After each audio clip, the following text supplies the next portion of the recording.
दोस्तों, आज के वीडियो में हम बात करेंगे रिलायंस इंडस्ट्रीज़ के बारे में। यहाँ पे काफ़ी बड़ी खबर निकल के आ रही है, जिसके चलते आने वाले टाइम में आपको स्टॉक में एक ज़बरदस्त तेज़ी का दौर बनते हुए देखने को मिल सकता है। तो ऐसी क्या खबर है, ये हम डिस्कस करेंगे इस वीडियो में। फिर बात करेंगे एचएएल के बारे में। एचएएल को लेके यहाँ पे जो ब्रोकर है वो थोड़े से बुलिश नज़र आ रहे हैं, और उन्होंने क्या टारगेट दिया और क्या वाकई में स्टॉक उस लेवल तक पहुँच सकता है और कौन कौन से ब्रोकर बुलिश है, ये सारी डिटेल्स हम देखेंगे इस वीडियो में। फिर बात करेंगे BHEL के बारे में, भेल के बारे में। यहाँ पे एक इनको ऑर्डर मिलता हुआ नज़र आया, जिसका आपको आने वाले टाइम पे डेफिनेटली शॉर्ट टर्म पे असर देखने को मिलेगा। तो कितने अमाउंट को ऑर्डर इनको मिलता हुआ नज़र आया और कहाँ से ऑर्डर मिलता हुआ नज़र आया, ये हम जानने की कोशिश करेंगे इस वीडियो में। लास्ट में एक ऐसे स्टॉक के बारे में डिस्कस करेंगे जो आप सभी के लिए लेके आया बोनस बहुत ही शानदार रेशियो में। तो चलिए वीडियो स्टार्ट करते हैं। सबसे पहले बात कर रहे हैं रिलायंस इंडस्ट्रीज़ की। 1514 पे क्लोजिंग देखने को मिली थी आपको फ्राइडे के दिन। 18.7 रुपीज़ की तेज़ी देखने को मिली थी। 1.25% तक स्टॉक चढ़ता हुआ नजर आया था फ्राइडे के दिन। बात करी जाए यहाँ पे वॉल्यूम की, लगभग जो वॉल्यूम थी फ्राइडे के दिन, अब देखिए क्या है, यहाँ पे थोड़ा सा ग्लिच है। तो हम लग हफ्ते की अगर एवरेज देखिए उससे आइडिया लग जाएगा। लगभग 1 CR के आसपास वॉल्यूम थी, 68 लाख के आसपास डिलीवर उठाई गई थी। अब मंथ की आप एवरेज देखोगे, 1 CR की लगभग वॉल्यूम थी, 69 लाख के आसपास डिलीवर उठाई गई। तो ऑलमोस्ट ऑलमोस्ट कह सकते हैं कि लगभग 1 CR के आसपास वॉल्यूम थी और 65-67 लाख के आसपास जो है डिलीवरी उठाई गई थी रिलायंस के स्टॉक के अंदर फ्राइडे के दिन। अब बात करी जाए अपडेट की, यहाँ पे गुजरात इन talks with are I L यानी कि रिलायंस इंडस्ट्रीज, और ये कल का ही अपडेट है 28 जून सैटरडे का, तो जिसका आपको इम्पैक्ट देखने को मिल सकता है कल के दिन यानी कि मंडे के दिन। To set up cable landing station, तो ये काफ़ी बड़ी खबर है, जिसका मुझे लगता है कि आपको आने वाले टाइम में डेफिनेटली एक अच्छा खासा इम्पैक्ट देखने को मिलेगा। अगर डिटेल में देखें, seeking to host a cable landing station on its coast, Gujarat is recently in talks with Reliance Industries and 3 other players for setting up this facility that will act as a gateway and connect submarines cable carrying data with internet infrastructure on land। तो ये काफ़ी बड़ी खबर हो सकती है अगर इनको ये कॉन्ट्रैक्ट मिलता है, और मुझे लगता है कि इनको मिलने के चांसेस ज़्यादा है। क्योंकि जियो के टाइम पे अगर आपने देखा होगा, इन्होंने जिस तरीके से काम किया और जिस तरीके से इनको कामयाबी मिली थी, तो और केबल बिछाने का काम अगर ये मिलता है तो डेफिनेटली आपको बड़ी तेज़ी का दौर देखने को मिलेगा। तो यहाँ पे जा सकते हैं इस स्टॉक के साथ। देखिए कंपनी फंडामेंटली काफ़ी स्ट्रॉन्ग है और काफ़ी अच्छे रिटर्न भी है कंपनी के। तो मैं तो कहूँगा जिसका भी लॉन्ग टर्म का पॉइंट ऑफ व्यू जा सकता है, शॉर्ट टर्म वाले मैं ये कहूँगा स्टॉप लॉस लगा के यहाँ पे ट्रेड कर सकते हैं। अब बात करते हैं एच के बारे में। 4894.7 पे क्लोजिंग देखने को मिली। 77.6 रुपीज़ की तेज़ी देखने को मिली और 1.61% तक स्टॉक चढ़ता हुआ नजर आया था आपको फ्राइडे के दिन। अब वॉल्यूम की बात करी जाए, वही मैं कहूँगा कि अगर हफ्ते की एवरेज से आप अंदाज़ा लगा सकते हैं मोटा मोटी किस वॉल्यूम में स्टॉक ट्रेड कर रहा था। 19 लाख से आसपास वॉल्यूम थी, 8 लाख से डिलीवर उठाई गई थी। मंथ की अगर आप एवरेज देखें, 19 लाख से आसपास वॉल्यूम थी, 7 लाख से आसपास डिलीवर उठाई गई थी।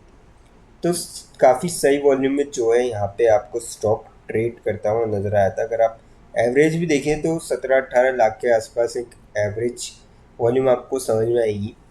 अगर बात कर जाए अपडेट की, तो यहाँ पे आप देख सकते हो कि HLBEL डेटा पैटर्न्स यानी कि डिफेंस सेक्टर्स पे जेफरीज इज पॉजिटिव, और इन तीनों पे पॉजिटिव क्यों है अगर इसको हम डिटेल्स में देखें। यहाँ पे India's defence spending rose 25% year on year basis by March 2025। एक तो बड़ी ये वजह है कि इंडिया का जो डिफेंस एक्सपेंडिचर है, तो डिफेंस का जो बजट था वो बढ़ता हुआ नज़र आया। 25% काफ़ी बड़ा बजट होता है। Defence exports grew from 1070 crores in financial year 2017 to 23,600 crores in financial year 25। तो आप समझ सकते हो कि यहाँ पे ज़बरदस्त ग्रो भी हुआ डिफेंस का जो एक्सपोर्ट है, और 8 सालों के अंदर बीते ज़बरदस्त यहाँ पे तेज़ी देखने को मिली है। और जो डेटा पैटर्न्स जैसा स्टॉक है is in talk with global OEM for defence electronic export. तो ये सारी चीज़ें हैं जिसके चलते यहाँ पे थोड़े से बुलिश नज़र आ रहे हैं जेफरीज। और कहीं ना कहीं मुझे लगता है कि आने वाले टाइम में आपको इसका इम्पैक्ट देखने को HCL पे भी मिलेगा, क्योंकि अगर आप देखेंगे यहाँ पे इन्होंने मेंशन भी किया है, the government strategic initiative aims to significantly boost defence exports with which currently stand at 10% of the 33,000 crores for target financial year 26। तो HCL जो है लीडिंग प्लेयर्स में से एक है, तो मेरे ख्याल से तो आपको इम्पैक्ट देखने को मिल सकता है इसका पॉजिटिव। तो आप यहाँ पे जा सकते हैं HCL के लिए, और लॉन्ग टर्म में काफ़ी अच्छा ही स्टॉक है जो साबित हो सकता है। अब बात करते हैं BHEL के बारे में, भारत हैवी इलेक्ट्रिकल्स लिमिटेड। 263.45 पे क्लोजिंग देखने को मिली, ₹1 की गिरावट देखने को मिली, 0.38% तक स्टॉक गिरता हुआ नजर आया। वॉल्यूम की बात करी जाए यहाँ पे, तो वीक की अगर हम एवरेज देखें यहाँ पे लगभग, तो यहाँ पे 97 लाख से आसपास, 39 लाख से आसपास डिलीवरी उठाई गई थी। मंथ की आप एवरेज देखो 85 लाख से आसपास, 33 लाख से आसपास डिलीवरी उठाई गई। तो 90 टू 92 लाख से आसपास मोटा मोटी आप एवरेज पकड़ सकते हैं कि इधर की तरफ स्टॉक जो है जहाँ पे ट्रेड करता हुआ नजर आया था वॉल्यूम में। अब बात करी जाए अपडेट की, तो इनको 6,500 करोड़ का ऑर्डर मिलता हुआ नजर आया Adani power for thermal units के चलते। और अगर आप देखोगे इनको LOA मिला, letter of award, Adani power for constructing 6 thermal units with a capacity of 800 megawatt valued at 6,500 crore. तो ये काफ़ी शानदार इनको ऑर्डर मिलता हुआ नज़र आया, जिसकी आपको तेज़ी देखने को मिल सकती है आने वाले टाइम में। तो मेरे ख्याल से तो इस स्टॉक में भी, जिसका भी लॉन्ग टर्म का पॉइंट ऑफ व्यू है, क्योंकि 5 साल में अगर रिटर्न देखेंगे 581% के ज़बरदस्त रिटर्न है, तो मेरे ख्याल से तो जाया जा सकता है इस स्टॉक के अंदर, इसका भी लॉन्ग टर्म का पॉइंट ऑफ व्यू है। अब बात करते हैं उस स्टॉक के बारे में जो आप सभी के लिए लेके आया बोनस बहुत ही शानदार रेशियो में। कंपनी का नाम है मेघना इंफ्रास्ट्रक्चर लिमिटेड।